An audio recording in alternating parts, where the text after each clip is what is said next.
This is the PMA Show. Hello and welcome to another wonderful, inspiring episode of the PMA Show. You see, living in victory every day is God's will for you, and anything contrary to that is being challenged today. My name is Moji Alawi. My friends call me PMA, and that's okay.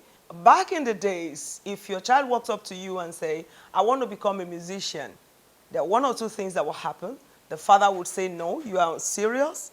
Or you want to become a husband, or you want to become a beggar. But today, music is lucrative. Everybody wants to become a musician because of the money that is attached, because of the fame, because of the glamour, because of the good things that music is bringing to your table. Now, as a musician, music will pay your bills, build your houses, buy your cars, let you fly first class out of Nigeria. How awesome that is. Just by performing one music, just by going for one concert, and then you're made. How amazing is that? Now, if your child wants to be a footballer, you used to discourage them, the story has changed. Today, the best thing that will come out of everyone is the best thing that God has put inside everyone. You don't have to be a doctor if you are not one from birth. You don't have to be a lawyer if God didn't make you one. If you are a musician, a footballer, hairdresser, dressmaker, you just continue to be who God has made you to be. That's where your success lies. That's where you're going to get the best out of life. My guest today, WOLE, is the first ambassador to Yamaha in Africa. I'll be back with you.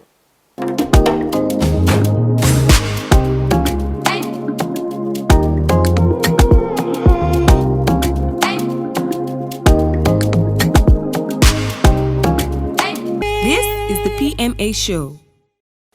Irewole Samuel Oni, better known by his stage name Wole Oni, is an accomplished record producer, synthesizer, multi-instrumentalist, songwriter, arranger, and sound engineer. He is the founder and current CEO of Instinct Production and Wole Oni Music Productions. Born in Ondo Town, Nigeria, he has worked in many countries, including Rwanda, South Africa, United Kingdom, and United States of America. For several years, writing and producing music for artists, albums, projects, as well as scoring various radios, televisions, and film projects. He has in his credit African Gospel Music Award, AMGA 2012 and 2013, Best Producer in Africa for 3 consecutive years, Best Producer Crystal Award in 2011, Cora Award, Best Producer Copca 2013, and several nominations. Isn't that amazing? Welcome to the show, Wole Oni. Thank you very much for having me. You're welcome, and this is your PMA handshake. Ooh, this is warm. Thank you so much. Nice. I'm so excited you're here. Thank you very much for having me. Wow, you were born in Ondo. Which part of Ondo were you? Akure, precisely. Akure, precisely. You don't look one bit like a Yoruba person. I did a lot. But I'm a full Yoruba man. And then your name spells that Wole Oni. Yes. Excuse me, why are you not looking like a Yoruba man? People will say, you know, they were looking forward to a black, ugly looking man. Wow, you're an amazing instrumentalist. Thank you. An ace producer. Right. And what about this ambassador to Yamaha, the first ambassador to Yamaha in Africa?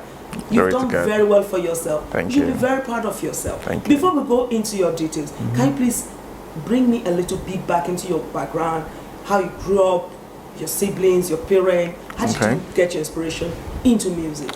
Well, I grew up in a house where music was the in thing. My father used to play the organ. He used to be the organist of the church where we worship.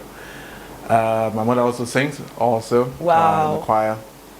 And then, of course, my brother plays. They play a lot of good music, foreign music. So that's kind of formed my basis and my background as to music foundation. And a lot of the foreign music, Western sound was imbibed in me when I was younger, and that's kind of formed my music. Where did you grow up? Where did you grow up? I grew up in Akure as well. Are you serious? Yes, but of course, from a very learned home where my parents were highly learned, and then we were introduced to a lot of stuff. Even though we live in Nigeria, in Akure, but of course we're not really cut away from what goes around the world. Around the world. That's an amazing fact right there. Because I was wondering if you grew up somewhere in Akure and then you were telling me about having interest in Western music? Yes, because that was like the every home has its own regularity in terms of the music and what they play. In my house, of course, it was the era of the King Sunny Ade, the Emin Salbe, but of Yes. course, the Shalaman, the Beatles also were the kind of Okay, music now. that were being played in the house. So I listened to classical music, jazz music. At that point in time, it wasn't the popular music back in Africa, but of course it was some sort of elite kind of music that you listen to. But I grew up with all of those rhythm and scales and tonality and all that. So that kind of formed my business as a young Because boy growing up.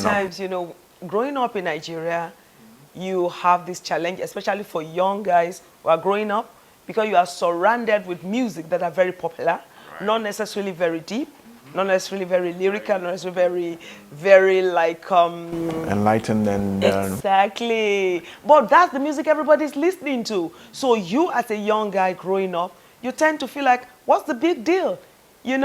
What's the big deal? Why do I have to go the length trying to, because if you want to play Western music, you have to be on top of your game. You have to know who you are and what you want to be and what you're doing. Exactly. It's not just playing anything 145 and then you just brought out a whole CD and everybody is talking about it. So for you, growing up in Akure, what was that as a challenge for you? Because if you want to play Western music, sometimes you can go being critical. Maybe you come to church, you say, no, it's not done that way. No, it's not supposed to be like that. Were you encouraged to go in that line, or were you at a point discouraged? Okay, now let me explain one thing to you. There is a different thing to be a musician. It's a different thing to do it as a hobby. You can play it in church and it's not being monetized. You're not looking forward to anything as a reward. That's different, doing for the Lord, as we will say in the Christendom. Okay. Or taking it up as a career.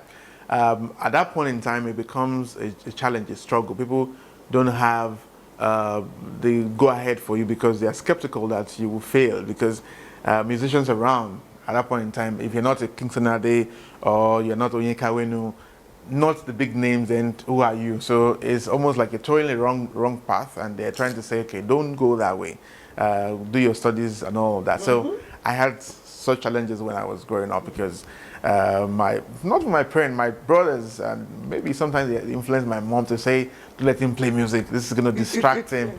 But of course, result is what nobody argues with. So absolutely. That's what happened. You're doing very well for yourself. When you were growing up in the midst of other guys, Right. your My colleagues, cousins, cousins, and maybe college mates and all that.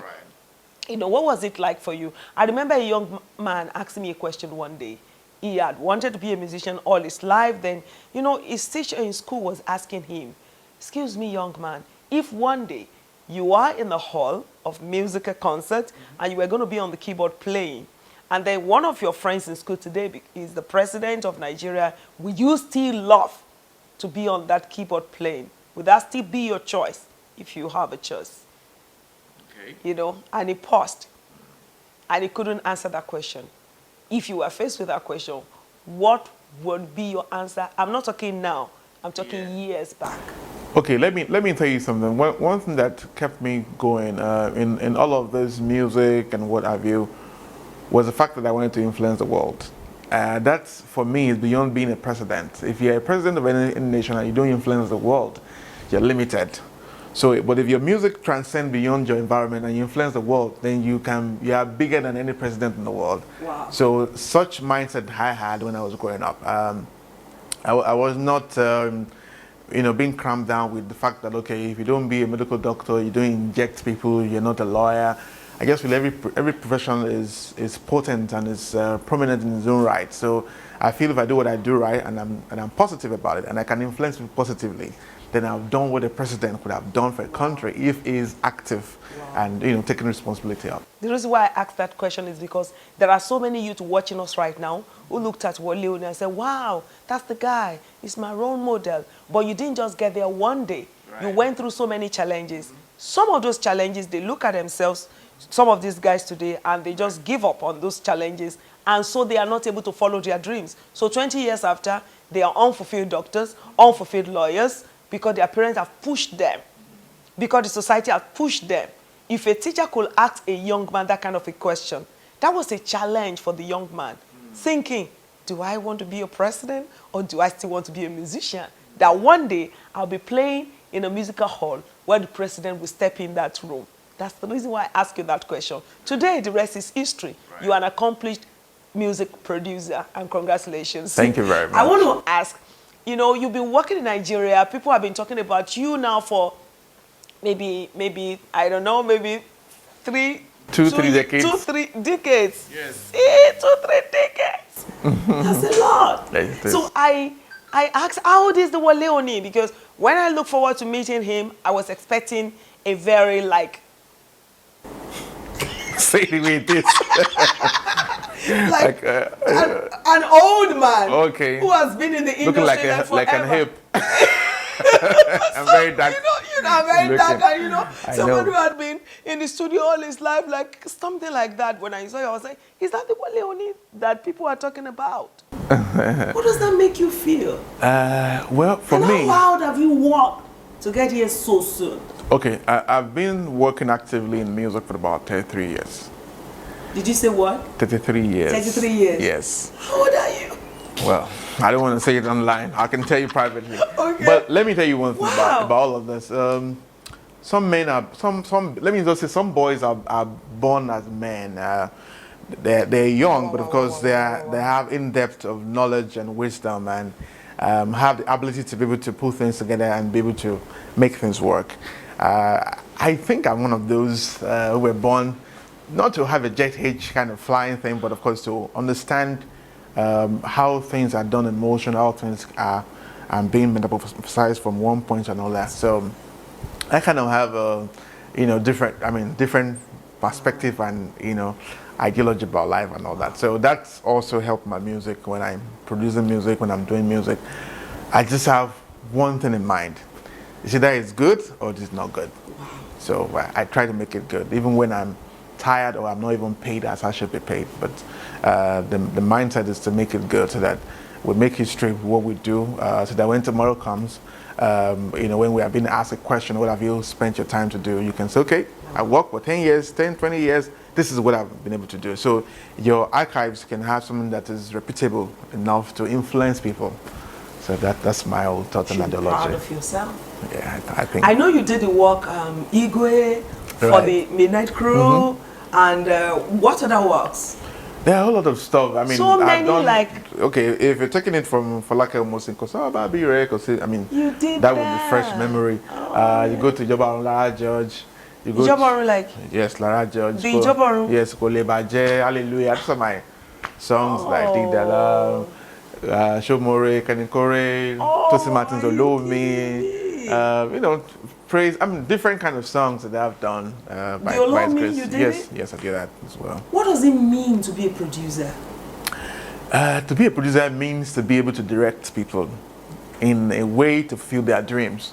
Being a producer is not necessarily have to be somebody who just stand or sit down somewhere and is commanding and is demanding and is oppressing the artists or people who work with them. It's to be able to have the gentle spirit to direct people, to help them find meaning to their own interpretation, be able to harness the gifting, and you polish it and make it sellable. That's the essence of being a producer. And your production work, it's a system by which you get at your work and you get it done like fast. Yes, You make it look so simple. I remember doing a work with you, one of my works, Chiamaka. Right. And you made it look so simple. I must also say that your composition was also very good, because sometimes, even as much as you have the lot of experience to be able to do things, in a short time, if the song or the composition is not right, you then spend time to really to restructure the music. But you had a good music and it was good. I already had a template, had a structure that when you come into that structure with your good music, it flows. Thank you for saying that. That's exactly another handshake for that. I remember you listening to the song first, second line, and you said, I love it already. Yeah, this is a hit song. People going to be listening, watching for that. So we can't wait for the song. Oh my goodness, to come out. Okay, WOLE Oni, you're an amazing person. I'm going to take a short break, and after that, I'll be back. All right.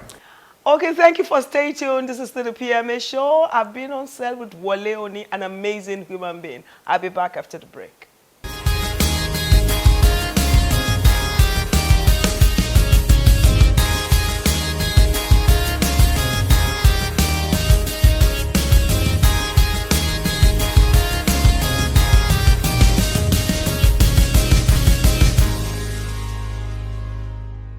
Welcome back. This is still the PMA show. Thank you so much for staying tuned. If you are just coming in, you missed a beat, but I'm still on set with WOLE Oni, the amazing producer.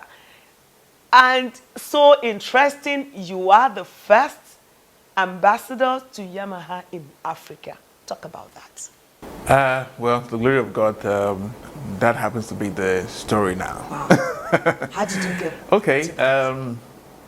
A couple of months ago, I was called upon to come for a meeting. Even though I'd met Yamaha last year in Nigeria, they came for a workshop, and then they brought their own people to come and display the keyboard.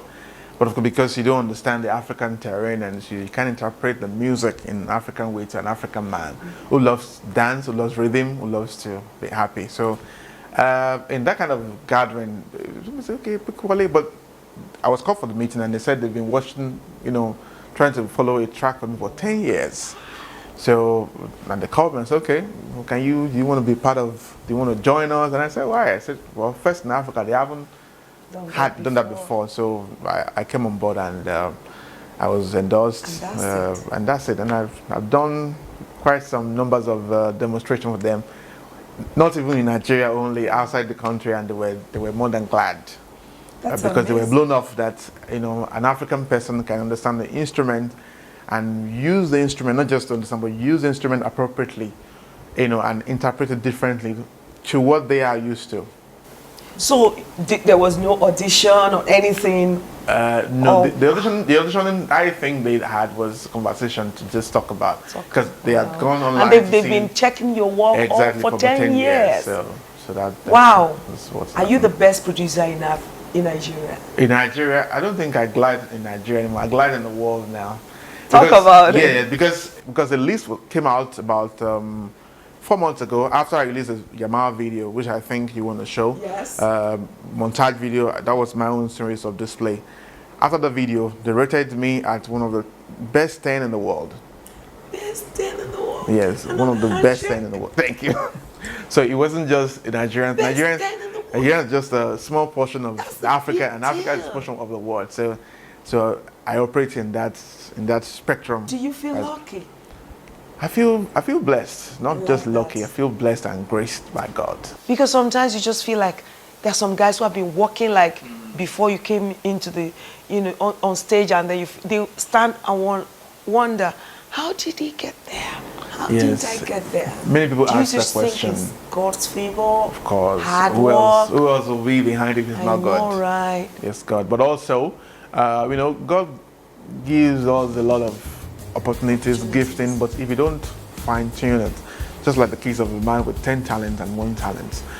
So if you say, oh, I can only clean, I can't do more than that, and you leave it behind and don't do anything, definitely you're not going to make any headway. But if you have it, you polish it, you enhance it, and you make it become a blessing to the world, definitely it will come back to you.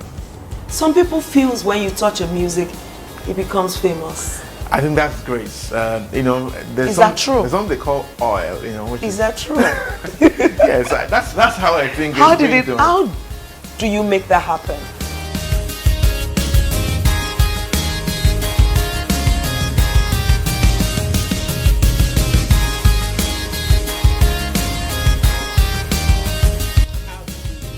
Okay. Believing that those who have been in the trenches, survived battle, and come out on the other side have I